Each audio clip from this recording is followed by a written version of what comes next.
저 뒷모습의 주인공은 누구일까요? 최근에 오랜만에 드라마로 복귀한 바로 배우 고현정 씨입니다. 그런데 이 고현정 씨 관련해서요, 지금 최근 해당 드라마도 꽤 인기가 있고, 근데 해당 드라마 관련 내용 말고도요, 촬영 현장에서 파도에 휩쓸릴 뻔한 아역 배우를 구했다는 얘기까지 전해졌습니다. 안지용 기자님. 그 아역 배우의 어머니가 직접 글을 썼는데 그 아역 배우가 6살이었다면서요? 네, 맞습니다. 촬영 현장에서 파도에 휩쓸릴 뻔한 아역 배우를 구했다. 이런 소식이 전해진 건데 예. 그 아역 배우 조세훈 군입니다. 조세훈 군의 어머니가 지난 7일 SNS에 직접 올린 영상을 통해 알려졌습니다. 지금 나오는 저 화면이 바로 그 당시 현장 상황인데 예. 고현정 씨 머리가 살짝 젖어 있는 게 보이시죠? 아. 일단 이 드라마 사마귀 촬영을 갔는데 예. 6살 아이가 바다를 보니까 너무 좋아서 마구 뛰어갔다는 거죠. 근데 지금도 보시면 파도가 꽤 셉니다. 그러게요. 갑자기 파도가 아이를 덮칠 상황이 됐는데 그때 고현정 씨가 다급히 뛰어들어서 아이를 구해냈다는 거죠. 예. 엄마 입장에서는 사실 이게 드라마 촬영 현장이기 때문에 멀리서만 바라볼 뿐 아이의 곁에 있을 수는 없었습니다.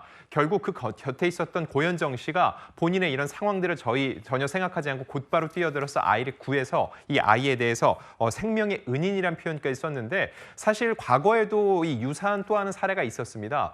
고현정 씨가 여왕의 교실이라는 드라마를 촬영할 때는 선생님 역할이었고 아이들이 함께 촬영을 했는데 예. 수영장 씬이 있었습니다. 이 수영장 씬이었는데 그때 여자 배우들이 많았다는 거죠. 그래서 고현정 씨가 아이들의 생리 주기를 일일이 다 체크를 하고 그걸 다 피해서 촬영 일정을 바꾸기도 했다는 겁니다. 이게 소소할 수도 있지만 예. 누군가는 촬영할 때 굉장히 불편할 수도 있는데 고현정 씨가 아역 배우들을 항상 주변에 이렇게 챙기는 모습이 이번에 새삼 화제를 모은 겁니다. 이게 이제 안 기자 말씀은 이제 주변의 촬영 현장에 소소한 뭐 스태프나 주변 배우, 동료 배우들을 좀 알뜰살뜰하게 고현정 씨가 챙긴다는 건데, 그럼 이런 거네요. 아역 배우의 어머니가 이렇게 뒤늦게 이렇게 글을 올리면서 작년 바다에서 이런 일이 있었어라고 얘기하는 게 이 드라마의 시작과 말맞춰서 고현정 씨가 얼마나 이제 주변 배우들을 살폈는지를 좀 이렇게나마 알리고 싶었던 것 같아요. 네, 누군가는 얘기할 수 있습니다. 왜 하필 드라마 시작되는 시점에 그걸 얘기했냐 할 수도 있는데 예. 사실 컨텐츠라는 게 공개되는 시점이 있습니다. 예. 지난해 이런 일이 있었다고 먼저 올리면은 오히려 드라마 제작 과정에 있어서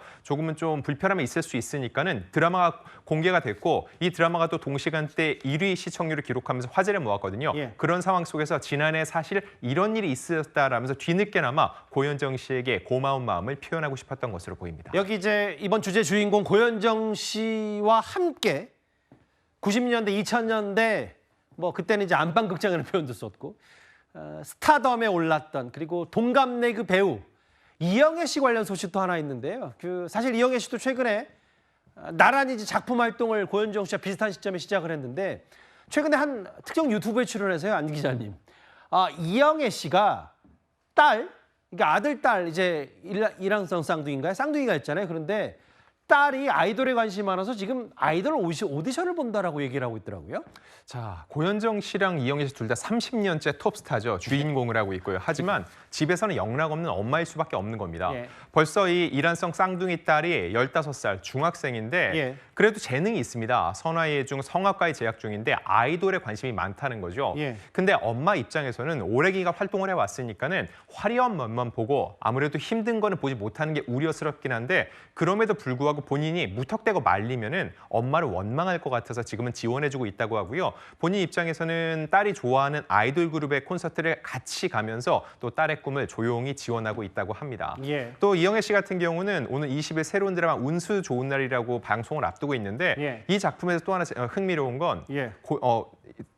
작품 안에서 엄마 역할인데 마약상으로 분하게 된다는 거죠. 앞서 고현정 씨나 이영애 씨 모두 청순하고 또 한 시대의 아이콘 역할을 했는데 이제는 이렇게 강력한 역할, 또 고현정 씨 같은 경우는 연쇄 살인마 역할이거든요. 이미지 변신을 통해서 배우로서 조금 더 완연히 성장한 모습을 보여주고 있습니다. 이제 뭐 집에서는 영락 없는 이제 열혈 엄마지만 이영애 씨 그리고 고현정 씨가 지금 30년째 여전히 탑스타 반열에 오르면서 본인의 작품 활동을 계속 이어가고 있고, 고현정 씨는 이번에 뒤늦게 또 알려진 미담도 하나 있고요.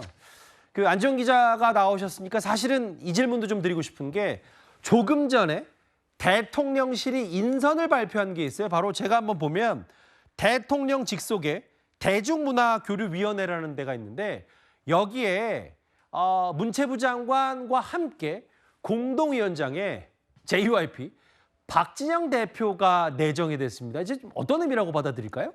일단 저는 굉장히 합리적인 판단이라는 생각이 드는데 예. 왜냐하면 요즘 설문조사를 해도 한국하면 가장 먼저 떠오르는 이미지가 K-팝이라는 거죠. 예. K-팝을 통해서 한국을 경험하고 한국에 오고 싶다는 마음을 먹게 되는 외국인들이 많다는 얘기입니다. 자, 근데 중요한 거는 주변에서 쉽게 접하지만 정작 K-팝을 어떻게 만드는지 어떠한 과정을 통해서 탄생이 되는지는 사람들이 쉽게 알지 못한다는 거죠. 예. 결국 이런 전문적으로 실무적으로 아는 사람이 필요한데 박진영 씨 같은 경우는 역시나 30년 넘게 현재 현역으로 활동을 하고 있고 JYP 엔터테인먼트라는 대표적인 K-팝 회사를 운영하고 있다는 거죠. 그렇죠. 이 회사가 오늘 기준으로 시가총액이 2조 6천억 원이 넘습니다. 이 정도의 회사를 운영하고 있는 K-팝의 수장으로서 이제는 이 대중문화교류위원회 공동위원장으로서 실무적이고 조금 더 현실적인 대안을 만드는 데 큰 축이 될 수 있을 것으로 보입니다. 또 공교롭게도 이런 속보성 얘기를 전해드렸는데 고현정 씨, 이영애 씨 그리고 박진영 씨까지 90년대부터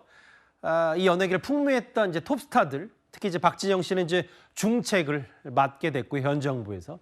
알겠습니다. 저희가 준비한 9위 고현정 씨의 뒤늦게 알려진 미담이었습니다.